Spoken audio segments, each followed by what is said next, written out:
Urinary tract infections അല്ലെങ്കിൽ മൂത്രത്തിൽ പഴുപ്പൊക്കെ സ്ത്രീകളിൽ വളരെ കൂടുതലായിട്ട് ഈ കാലത്ത് കാണുന്നുണ്ട്.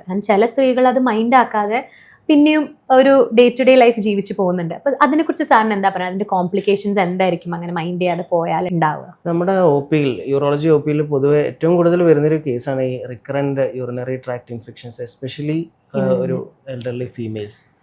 അതിൻ്റെ എറ്റിയോളജി, അതിൻ്റെ കോസ്, കുറേ അനവധി കോസസുകളുണ്ട്. പക്ഷേ എന്നിരുന്നാലും പൊതുവെ കാണപ്പെടുന്ന ഒരു രീതി അൺകൺട്രോൾഡ് ഡയബറ്റിസ്, ഷുഗേഴ്സ് കൺട്രോൾഡ് അല്ലാത്ത ആളുകളിലാണ് ഇങ്ങനെ റിക്കറൻ്റ് ആയിട്ട് യൂറിനറി ഇൻഫെക്ഷൻസ് കാണുന്നത്.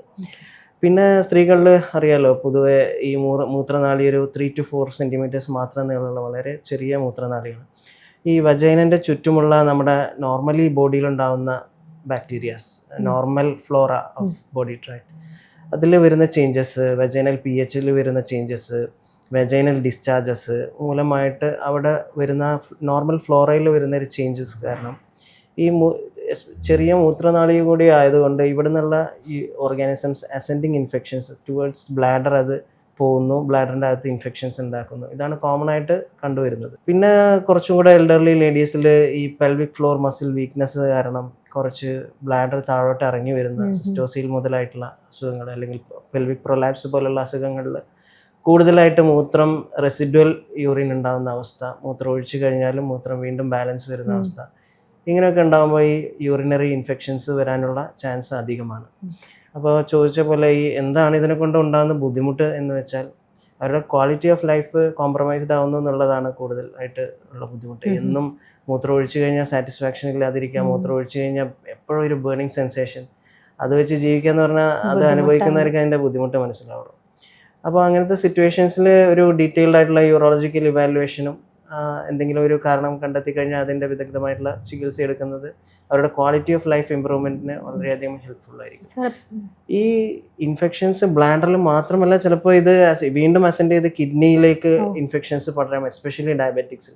അങ്ങനെ കിഡ്നിയിലൊക്കെ ഇൻഫെക്ഷൻ വന്ന് റിക്കറൻ്റ് ആയിട്ട് ഇൻഫെക്ഷൻസ് വരുമ്പോഴാണ് കിഡ്നിയുടെ പ്രവർത്തനം ബാധിച്ചു തുടങ്ങുന്നതും ക്രമേണ അവർ കിഡ്നി രോഗികളായി മാറുന്നത്. അപ്പോൾ ഇതൊക്കെ പ്രിവെൻറ്റ് ചെയ്യാൻ നമ്മൾ ഇൻഫെക്ഷൻസ് ഉടനടി ട്രീറ്റ് ചെയ്യുക എന്നുള്ളതാണ് ഏറ്റവും വലിയ. സാർ പറഞ്ഞല്ലോ ഇത് റിക്കറൻ്റ് ആയിട്ട് ഉണ്ടാവാൻ ചാൻസ് ഉണ്ട്. അപ്പം നമ്മുടെ ഡേ ടു ഡേ ലൈഫ് സ്റ്റൈലിൽ നമുക്ക് തന്നെ എന്തെങ്കിലും ചേഞ്ചസ് വരുത്താൻ പറ്റും ഇത് ഒഴിവാക്കാനായിട്ട്? ഷുവറായിട്ട്, നിർബന്ധമായിട്ടും അതാണ് ഏറ്റവും first and foremost thing in life style changes ആണ്. അപ്പോൾ എപ്പോഴും ധാരാളമായിട്ട് വെള്ളം കുടിക്കുക എന്നുള്ളതാണ് ഇതിൽ ഏറ്റവും പ്രധാനമായിട്ടുള്ള കാര്യം.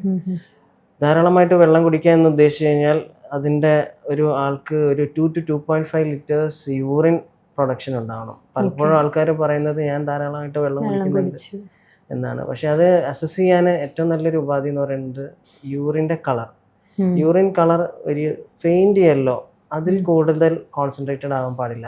മിക്കവാറും നമ്മൾ വെള്ളം കുടിക്കുമ്പോൾ യൂറിൻ്റെ കളർ കുറഞ്ഞു വരും. വെള്ളം കുടി കുറവാകുമ്പോൾ യൂറിൻ്റെ കളർ ഓട്ടോമാറ്റിക്കലി കൂടും. അപ്പോൾ അതൊരു ഫെയിൻറ്റ് യെല്ലോയിലും കൂടുതലായി കഴിഞ്ഞാൽ നമ്മുടെ ആഡിക്വേറ്റ് വാട്ടർ ഇൻടേക്ക് കുറവാണെന്നാണ് അതിൻ്റെ അർത്ഥം. അപ്പോൾ ധാരാളമായിട്ട് വെള്ളം കുടിക്കുക. പിന്നെ എപ്പോഴും ആ ഏരിയ, എസ്പെഷ്യലി സ്ത്രീകളിൽ വെജൈന, ആ പ്രൈവറ്റ് പാർട്സ് എപ്പോഴും ക്ലീൻ ആയിട്ട് സൂക്ഷിക്കുക. അപ്പോൾ അതിന് പല മെഡിക്കേറ്റഡ് സോപ്സും ഷാംപൂസും ഒക്കെ അവൈലബിൾ ആണ്. അവിടെ എപ്പോഴും ക്ലീൻ ആയിട്ട് ഹൈജീനിക് ആയിട്ട് മെയിൻറ്റെയിൻ ചെയ്യുക, എസ്പെഷ്യലി മെൻസസ് ടൈമിൽ.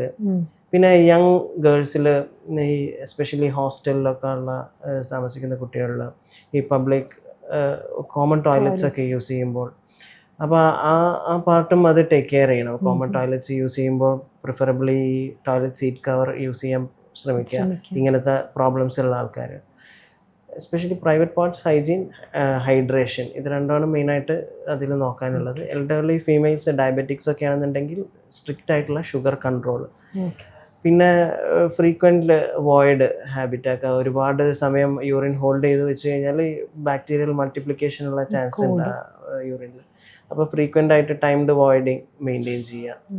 ഇതൊക്കെയാണ് നമ്മളത് പ്രിവെൻറ്റ് ചെയ്യാനുള്ള ഉപാധികൾ. പിന്നെ ചില ഡയറ്ററി മോഡിഫിക്കേഷൻസ് നമ്മൾ എസ്പെഷ്യലി പറയുന്നത് ഈ ചില ജ്യൂസസ്, ഈ ക്രാൻബെറി ജ്യൂസ് അതിൻ്റെ ഒരു നല്ല എക്സാമ്പിളാണ്. ക്രാൻബെറി എന്ന് പറഞ്ഞ ഫ്രൂട്ടിൻ്റെ ജ്യൂസ് യൂറിനറി ട്രാക്ട് ഇൻഫെക്ഷൻസ് ഒരു പരിധിവരെ കുറയ്ക്കുന്നതായിട്ട് പല പഠനങ്ങളും കണ്ടിട്ടുണ്ട്.